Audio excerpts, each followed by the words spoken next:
Carolyn Aaron has built a career playing memorable characters on the big screen and the small screen.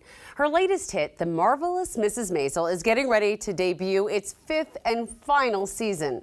I talked to her about that and a whole lot more.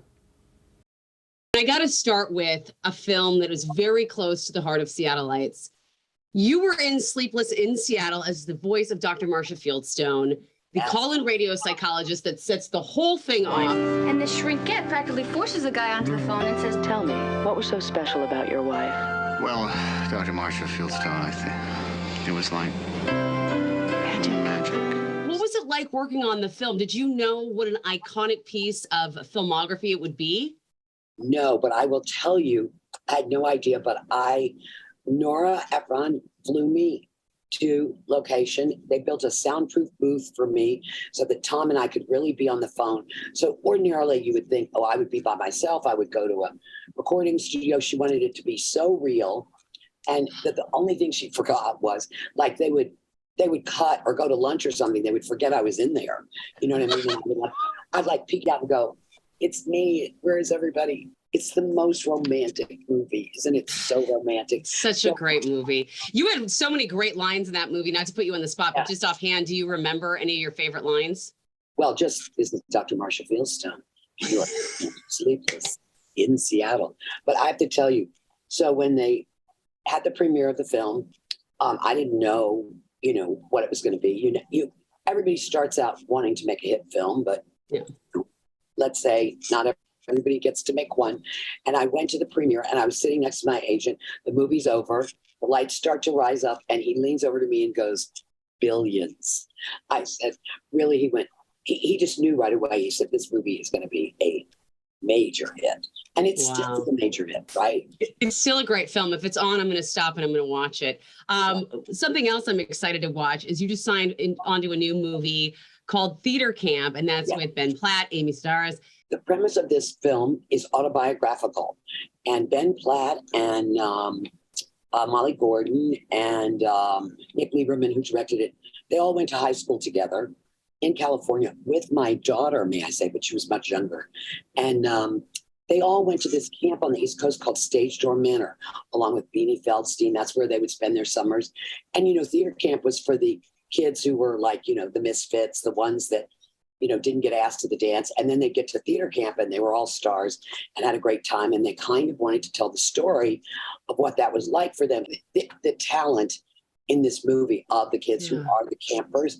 And now these former campers who are now all big stars in their own right, like Ben Platt, they're playing the acting teacher and the choreographer and all of that stuff. And they're just kind of recreating the camp they went to. I hope it's okay if I fangirl a little bit right now. Oh, of course. I'm so thrilled. I am absolutely a huge fan of your character in The Marvelous Mrs. Maisel. You play Joel's mom, Shirley. I swear when your character comes on scene, I sit up straighter and I fix my clothes. How did you develop this character? And has anyone dared to call you a Yenta? The thing about Shirley is she reminds people of somebody they know. Like people come up to me and say, "You're my mother, you're my aunt, you're my babysitter, my teacher," or whatever. And what's been so nice about playing her is that it's always somebody that they love or have a tremendous fondness for. Right. She is meddlesome and irritating and stuff like that. I mean, I made a decision really early on because, the writing of when you're serving so many characters as these writers are, it's a little bit like haiku and you're kind of welcome to fill in everything. And I thought, I don't want her to be a finger wagging sort of like,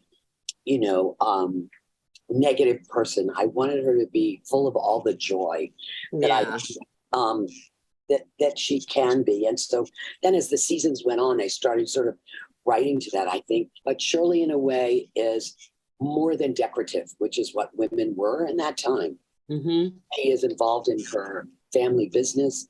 And I think at the end of the day, as pushy or yenta-y or meddlesome as she can become, really it's the people she loves.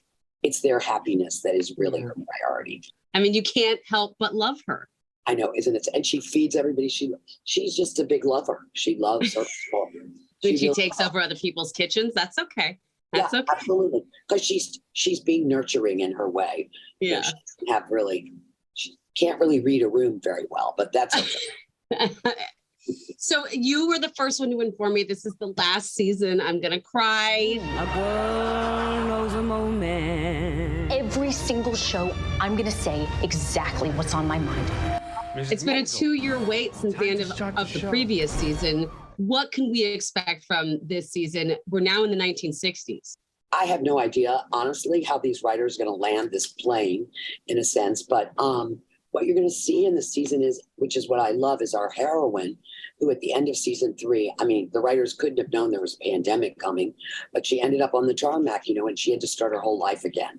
Mm-hmm. And it's very inspiring to see somebody have to crawl up through the ashes and start all over again. I mean, and you're going to see her be relentless in her pursuit of taking her place in the world of comedy when women weren't allowed to be there. Thank you so much, Carolyn. It's been an honor and a thrill to chat with you. Absolutely, and to you too. Bye-bye. She's an icon. And